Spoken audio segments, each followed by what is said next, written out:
Morning students, নিশ্চয়ই তোমরা অনেকেই জানো যে ইউজিসি যে নিউ এডুকেশন পলিসি নিয়ে এসছে এবং তার জন্য যে 4 বছরের গ্র্যাজুয়েশন প্রোগ্রামগুলো হয়ে গেছে, 4 ইয়ার গ্র্যাজুয়েশন প্রোগ্রাম।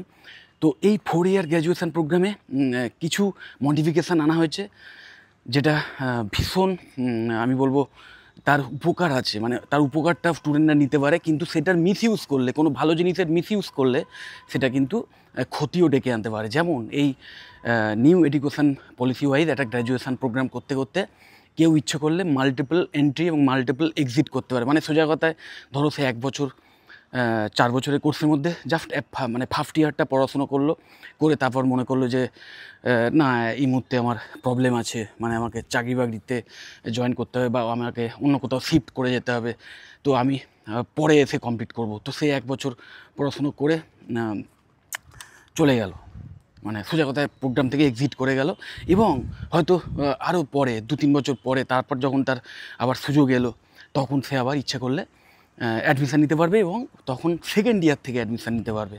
তো এটার ফেসিলিটি এটাই যে যাদের সত্যিকারের কোনো প্রবলেম আসে, কোনো অ্যারাইজ করে, এবং ধরো এমন একটা ফ্যামিলি কন্ডিশান হয়ে গেল যেটার জন্য বাধ্য হলো সে মানে পড়াশুনোটা ব্রেক করতে, তাদের জন্য কিন্তু ফেসিলিটি। কারণ আগে কী ছিল, আগে ওইরকমভাবে ব্রেক করে বেরিয়ে গেলে আবার যখন সে ব্যাক করে মানে কোর্সে অ্যাডমিশান নিত, তাকে কিন্তু প্রথম থেকেই আবার পড়াশুনো করতে হতো। এই যে 1 বছর সে পড়াশুনো করেছিল সেটা কিন্তু ভ্যালিড ছিল না, মানে এই নতুন অ্যাডমিশানের ক্ষেত্রে। কিন্তু এখন থেকে ইচ্ছে করলে সে যখন আবার অ্যাডমিশান নেবে, তখন কিন্তু তার সেকেন্ড ইয়ার থেকে সে অ্যাডমিশানের সুযোগ পাবে, মানে সেকেন্ড ইয়ার থেকে সে পড়াশুনো করার সুযোগ পাবে।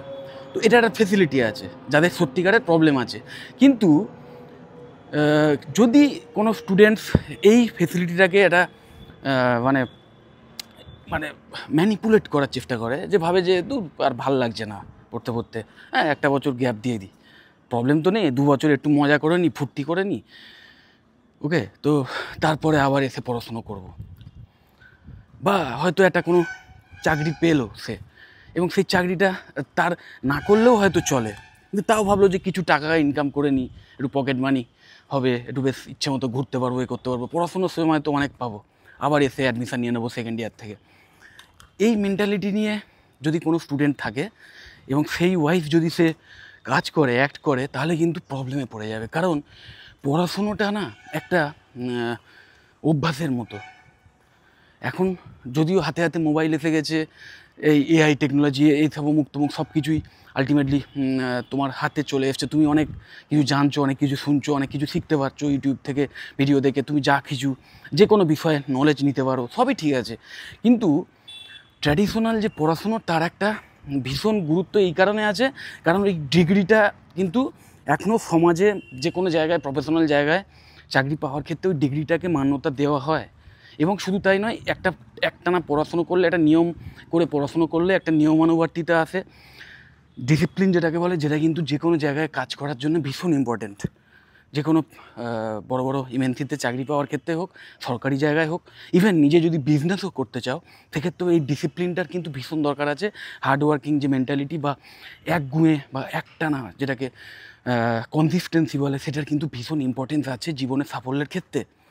এবার সেইটা যদি ব্রেক হয়ে যায়, পড়াশোনাটা যদি তুমি ব্রেক করে দাও, করে আবার তুমি বেরিয়ে গেলে, মানে ওই একটু চাকরি করে নিলে, তারপর ভাবলে যে আবার এসে পড়াশুনো করব, সেটা কিন্তু আর নাও হতে পারে। তোমার মেন্টালিটি হয়তো আসবে না, বা যখন নতুন করে শুরু করলে দেখলে আর সেই একটানা বসে পড়াশুনো করার বা কোনো কিছু মুখস্থ করার জন্য যে সময় দিতে হয়, যে একঘেয়েভাবে, মানে একঘেয়ে একটা ব্যাপার চলে আসে, কিন্তু সেটা পড়তেই হবে বারবার, হয়তো পছন্দের সাবজেক্ট নয়, তাও সেটাকে পড়তে হবে, পড়ে শুধু পড়া নয়, মুখস্থ করতে হবে। কারণ পরীক্ষায় তোমাকে নিশ্চয়ই হাতে মোবাইল নিয়ে ঢুকতে দেবে না, তুমি মোবাইলের হেল্প পাবে না, তো তোমাকে আলটিমেটলি সেগুলো মুখস্থ করতে হবে, এবং সেটার জন্য ওই যে একটানা পড়াশুনো করার যে মেন্টালিটি, সেটা হয়তো তোমার ততদিনে চলে গেছে। তো আমি সবসময় বলি যে ভালো জিনিসের মানে প্রতিটা জিনিসেরই অ্যাকচুয়ালি মানে গুড সাইড এফেক্টও থাকে, ব্যাড সাইড এফেক্টও থাকে। তো এটা হচ্ছে ব্যাড সাইড এফেক্ট। তো একটা জিনিস, এটা মানে সোজা কথা, একটা সুবিধা তোমাদের দেওয়া হচ্ছে, সেই সুবিধাটার কিন্তু মিসইউজ করা উচিত নয়, এটাই আমি মনে করি। তো ঠিক যেভাবে একটা গ্র্যাজুয়েশন কোর্সে যখন অ্যাডমিশান নেবে, তখন একদম আমি মনে করি 3 বছরেও, নিশ্চয়ই তোমরা জানো, 3 বছরেও ইচ্ছে করলে তোমরা গ্র্যাজুয়েট হতে পারবে, কিন্তু সেক্ষেত্রে অনার্সটা পাবে না। অনেকে ওইটাও ভাবতে পারে যে তাহলে একবারে আমি ওই ওই এখন আপাতত গ্র্যাজুয়েশান করে নিই, পরে 2-3 বছর পরে এসে আবার আর 1 বছর, যার 1টা বছর পড়বো, অনার্স নিয়ে নেবো। সেটাও কিন্তু করা উচিত নয়। আমি বলবো একটানা 4 বছরের কোর্স কমপ্লিট করে অনার্স উইথ রিসার্চ নিয়ে নেওয়া উচিত। যাদের ভীষণ কোনো প্রবলেম রিয়েলি যদি না থাকে, ওকে, তো তাদের কিন্তু কমপ্লিট করে নেওয়া উচিত পুরো গ্র্যাজুয়েশান প্রোগ্রাম। এবং আমি তোমাদের বলবো যে তোমরা যারা ভালো এমএনসিতে চাকরি পেতে চাও, তাদের জন্য কিন্তু এই শুধু গ্র্যাজুয়েশান প্রোগ্রাম কমপ্লিট করাটাই কিন্তু এনাফ নয়। তারপরে তোমাদের অবশ্যই কোনো এমবিএ কোর্সে অ্যাডমিশান নেওয়া উচিত, এবং সেটাও কিন্তু একটানা। অনেকেই করে কি, গ্র্যাজুয়েশান কমপ্লিট করার পর খুব ভালো চাকরি পেয়ে যাওয়াটা একটা আলাদা ব্যাপার, কিন্তু মোটামুটি একটা স্যালারির চাকরি পেলে, একটা বা হয়তো পেলেই না, চাকরি খুব মানে জাস্ট বসে গেলে এবং আলটিমেটলি চাকরি সার্চিং, মানে জব সার্চ করছো বা অন্য কোনো কাজের মধ্যে ইনভলভ হয়ে পড়লে, ছোটোখাটো কোনো কাজ পেয়ে গেলে সেই সব কাজ করলে, এবং পরে হয়তো চাকরি মানে করতে করতে 4-5 বছর পরেই মনে হলো যে না, এমবিএটা করা থাকলে তো ভালো হতো, প্রমোশনগুলো আটকে যাচ্ছে, অন্যরা অনেক জুনিয়র ছেলে, অনেক জুনিয়র ক্যান্ডিডেট আমার পরে চাকরিতে জয়েন করে আরও বেটার জায়গায় প্রমোশন পেয়ে যাচ্ছে, ভালো স্যালারি ড্র করছে, একটু এমবিএটা করে নিই, এরকম তখন মেন্টালিটি পরে আসতে পারে, এবং তখন কিন্তু ওই প্রবলেমে পড়তে পারো। আমি বলছি না যে এটা করা যায় না, অবশ্যই করা যায়। অনেকেই প্রফেশনাল থাকেন যারা মানে গ্র্যাজুয়েশান কমপ্লিট করার পরই ভালো চাকরি পেয়ে যায় এবং তারপরে আলটিমেটলি পদোন্নতির জন্যে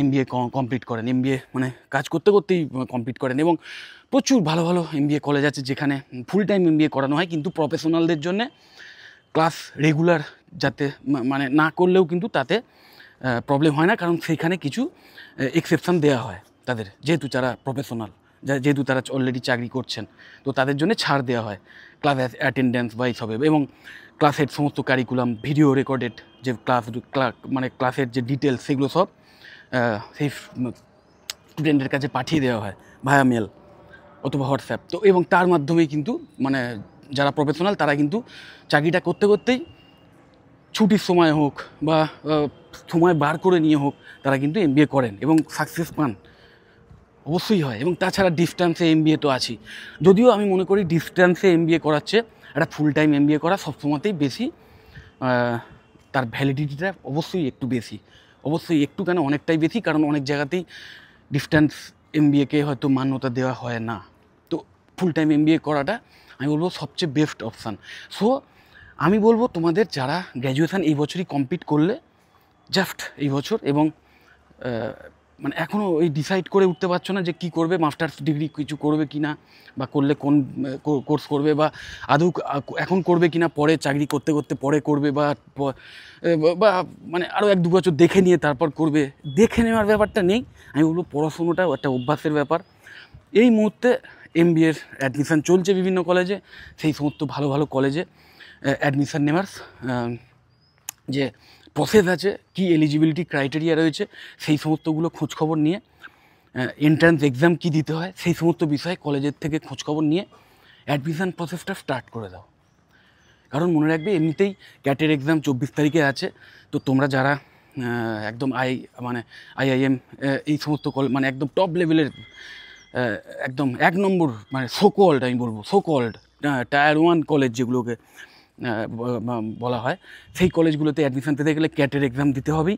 তো ক্যাটের এক্সামের জন্য তো প্রিপারেশান নিচ্ছেই, কিন্তু এই ক্যাট ছাড়াও আরও প্রচুর এন্ট্রান্স এক্সাম আছে, যেগুলোর মাধ্যমেও কিন্তু তোমরা ভালো ভালো কলেজে অ্যাডমিশান নিতে পারবে, ভালো এমবিএ স্কুলে অ্যাডমিশান নিতে পারবে, প্রাইভেট কলেজ, এবং যেখানে কিন্তু কমপ্লিট প্লেসমেন্ট অ্যাসিস্ট্যান্স পাবে, পড়াশোনার কোয়ালিটিও যথেষ্ট ভালো, এবং ইন্টার্নশিপের সুযোগ দেওয়া হয়। এবং এখন অনেক এমএনসি, নিশ্চয়ই জানো, তারা কিন্তু এই ইন্টার্ন নিচ্ছে প্রথমে, মানে সোজা কথায় ফাইনাল ইয়ারের স্টুডেন্ট বা ফার্স্ট ইয়ারের স্টুডেন্টদেরও ইভেন ইন্টার্নশিপের সুযোগ দিচ্ছে, মানে কোম্পানিতে এসে অ্যাজ এ ট্রেনি তুমি কাজ করার সুযোগ পাবে। তোমার হয়তো স্যালারি হয়তো বিশাল, মানে স্যালারি তো হবেই না, স্টাইপেন্ড পায় সামান্য কিছু, হয়তো সেটা কোনো হয়তো হ্যান্ডসাম কিছু তো নয়, একদম নগণ্য হতে পারে, কিন্তু যেটা মেন ফেসিলিটি, তুমি হাতে কলমে কাজ শিখবে, একদম প্রফেশনাল একটা ইন্ডাস্ট্রিতে কীভাবে কাজ হয় সেই ব্যাপারটা শিখছো, এবং শুধু তাই নয়, যখন কোর্স কমপ্লিট হলো এবং তোমার ইন্টার্নশিপটাও যখন কমপ্লিট হলো, যদি সেই কোম্পানির এইচআর মনে করে যে হ্যাঁ তোমার পারফরমেন্স দারুণ, তুমি দারুণ কাজ করেছো এই কদিন অ্যাজ এ ট্রেনিং, তাহলে তোমাকে ডাইরেক্ট ওখানে প্লেস করে দিতে পারে। মানে সোজা কথা, তুমি ওখান থেকে প্লেসমেন্ট পেয়ে যেতে পারো। তোমার আলাদা করে হয়তো ইন্টারভিউ বা এক্সামের কোনো ব্যবস্থাই আর মানে করলো না সেই মানে সেই কোম্পানি। তো এখন কিন্তু ইন্টার্ন প্রথমে নিচ্ছে, নিয়ে দেখে নিচ্ছে ক্যান্ডিডেটদের, তারপর তাদের অ্যাবজর্ব করছে। তো এরকম কিন্তু হয়। তো আমি তোমাদের বলবো, অবশ্যই আমাদের কলকাতায় ম্যাকাউড অ্যাফিলিয়েটেড বেশ কিছু ভালো ভালো কলেজেস আছে। এছাড়াও নিশ্চয়ই তোমরা জানো আইএমএন তো নাম নিশ্চয়ই তোমরা জানো, কলকাতার খুব ভালো একটি কলেজ, ফিসটা একটু বেশি এবং একটু প্রিমিয়াম কলেজ আমি বলবো, কিন্তু অবশ্যই সেখানে প্লেসমেন্টের ফেসিলিটি ভালো প্রচুর পাবে, কারণ বেশ পুরনো কলেজ এবং মানে অনেক বছর ধরেই খুব কোয়ালিটি এমবিএ ক্যান্ডিডেট প্রোভাইড করছে কোম্পানিগুলোতে, যে কারণে এদের সঙ্গে কোম্পানিদের টাই আপ খুব ভালো আছে। তো প্লেসমেন্টের অ্যাসিস্ট্যান্স ভালো পাবে, পড়াশুনোর কালচারটাও ভালো, ডিসিপ্লিন আছে, যেটা ভীষণ ইম্পর্ট্যান্ট, ডিসিপ্লিনটা থাকা দরকার। তো এই সবগুলো যদি একটু হাই কস্টের বিনিময়ে চাও, তাহলে অবশ্যই আইএম চুজ করতে পারো। এছাড়া আমি বলবো অ্যাফোর্ডেবল একটু ফিজ যদি চাও, এবং তার অ্যাফোর্ডেবল ফিজ, তাও কিন্তু মানে পড়াশুনোর কোয়ালিটি বলো বা প্লেসমেন্টের অ্যাসিস্ট্যান্স বলো, সেখানে কিন্তু কোনো কম্প্রোমাইজ নেই। এরকম যদি কলেজ চাও, তাহলে Swami Vivekananda institute of management and computer science বা এসবিআই এমসিএসের মতো কলেজ আছে নরেন্দ্রপুর রামকৃষ্ণ মিশনের কাছেই। সো সেই কলেজটি চয়েস করতে পারো, যেখানে কিন্তু প্লেসমেন্টের কমপ্লিট অ্যাসিস্ট্যান্স তো পাবেই, ওভারসিজ প্লেসমেন্টেরও ব্যবস্থা আছে, কারণ বিভিন্ন ওভারসিজ কোম্পানিজ যেখানে কিন্তু যাদের সঙ্গে কিন্তু এখানকার প্লেসমেন্ট যে সেল আছে, যে প্লেসমেন্ট টিম আছে, তাদের টাই আপ আছে, এবং একদম ফুল টাইম প্রফেসরস রয়েছেন, যারা তোমাদের নিজেদের নলেজ দিয়ে, নিজেদের প্র্যাকটিক্যাল যে এক্সপিরিয়েন্স আছে সেইটা দিয়ে তোমাদের সমৃদ্ধ করবে। তো সেই সমস্ত ফেসিলিটি কিন্তু পাবে সেই কলেজ থেকে। এবং সবচেয়ে যেটা মানে তার সঙ্গে যে অ্যাট্রাকটিভ যে এক্সট্রা ফিচার আমি বলবো, সেটা হচ্ছে কি না, অ্যাফোর্ডেবল ফিজ আছে, এবং স্টুডেন্টদের ক্লাস মানে গ্র্যাজুয়েশনের যে মার্কস, সেই মার্কসের ভিত্তিতে স্কলারশিপের ব্যবস্থা করা হয়, এক্সট্রা স্কলারশিপ দেওয়া হয়, যেটা কিন্তু ওই অ্যাডমিশান ফিজ থেকে বা টোটাল কোর্স ফি থেকে হয়তো মাইনাস হবে যদি তোমার ভালো রেজাল্ট থাকে গ্র্যাজুয়েশানে।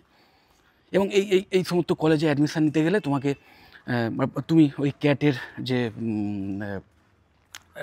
আছে, তোমার মার্কস আছে, ক্যাটের ভিত্তিতেও তুমি অ্যাডমিশান নিতে পারো, দেন জিম্যাটের ভিত্তিতে অ্যাডমিশান নিতে পারো, যেই ম্যাটের ভিত্তিতে অ্যাডমিশান নিতে পারো, মানে সেই ওয়াইজ যে তুমি স্কোরটা করবে তার ভিত্তিতে তুমি অ্যাডমিশান নিতে পারো। তো কলেজগুলোতে খোঁজ নিতে হবে, কলেজগুলোতে ডাইরেক্ট কল করো।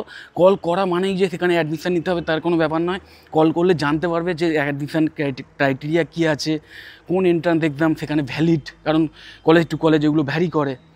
তো সেইগুলো খোঁজ নাও। দেন আমি আর একটা কলেজ বলবো, অবশ্যই সেক্টর 5-এর কাছে আইকিউ সিটি, খুব ভালো কলেজ, যেটাও কিন্তু ফিজটা অবশ্যই এসবিআইএমসিএসের চেয়ে একটু বেশি, আইএমের মতোই, আইএমের চেয়ে একটু কম হয়তো, কিন্তু খুব ভালো এনভায়রনমেন্ট, একদম প্রপার সেক্টর 5-এ একটা কর্পোরেট এনভায়রনমেন্টে পড়াশোনা করার যদি ইচ্ছে থাকে, এবং প্লেসমেন্ট অ্যাসিস্ট্যান্ট যদি চাও, ইভেন বিগ 4 কোম্পানিগুলোতেও কিন্তু ভালো প্লেসমেন্ট দিয়ে আসছে এই কলেজটি এমবিএ ক্যান্ডিডেটদের। তো এই কলেজটাও তোমরা কিন্তু পছন্দের তালিকায় রাখতে পারো।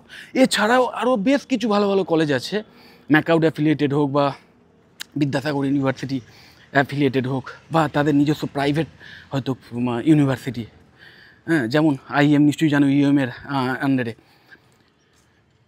ওদের নিজস্ব প্রাইভেট ইউনিভার্সিটি। তো এই সমস্ত কলেজগুলোতে, এই সমস্ত বি স্কুলগুলোতে 2025-26 সেশনের জন্য অ্যাডমিশান চলছে, যেটার ক্লাস হয়তো উইন্টার থেকেই শুরু হয়ে যাবে, কারণ এই এন্ট্রান্স এক্সামগুলোর থেকেই কিন্তু এক্সামগুলো যে হয়ে যাবে তার রেজাল্ট বেরোবে, সেই মানে র্যাঙ্কের ভিত্তিতেই কিন্তু অ্যাডমিশানগুলো চলবে।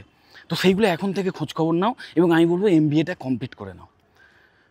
এই তো এত বছর পড়াশুনো করলে,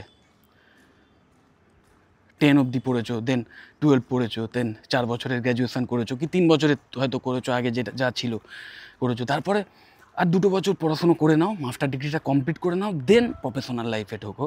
তাহলে একাধারে যেমন এমবিএ কলেজ থেকে একটা ভালো প্লেসমেন্টের সাপোর্ট পেতে পারো, তার চেয়েও যেটা বেশি আমি বলবো ইম্পর্টেন্ট এমবিএ করা, সেটা হচ্ছে ভবিষ্যতে ওই পদোন্নতির ক্ষেত্রে, নিজের কোম্পানিতে হোক বা কোম্পানি সুইচ করে অন্য কোনো জায়গায় গিয়ে আরও হাই স্যালারি নিয়ে চাকরি পাওয়ার ক্ষেত্রে হোক, এই MBA ডিগ্রিটাই কিন্তু তোমাদের হেল্প করবে, তোমাদের কেরিয়ারকে বুস্ট করবে। সো যদি এই MBA কোর্স নিয়ে আরও ডিটেলে জানতে চাও, বা কোন স্পেশালাইজেশান, যেটা খুব ইম্পর্ট্যান্ট MBA করার সময় স্পেশালাইজেশান চুজ করাটা খুব একটা ক্রুশিয়াল ফ্যাক্টর, এই বিষয় নিয়েও যদি জানতে চাও যে কোন স্পেশালাইজেশানটা ভালো, এবং শুধু ভালো ভাবলেই হবে না, তোমার জন্য কোনটা সুটেবল সেটা নিয়েও যদি জানতে চাও, বা MBA কলেজ নিয়েও যদি আরও কিছু জানতে চাও, কোন কোন কলেজ আছে, এই কলেজ যেগুলো বললাম সেগুলো ছাড়া, বা অন্য কোনো কোর্স নিয়েও যদি জানতে চাও, তাহলে অবশ্যই আমাকে কল বা হোয়াটসঅ্যাপ করতে পারো, আমি অবশ্যই তোমাদের হেল্প করে দেবো। যদি মনে হয় ভিডিওটা হেল্পফুল, অবশ্যই লাইক করো। চ্যানেলটা যদি সাবস্ক্রাইব না করে থাকো এক্ষুনি সাবস্ক্রাইব করো না, আর ভিডিওটা যতটা পারো শেয়ার করে দিও। টাটা।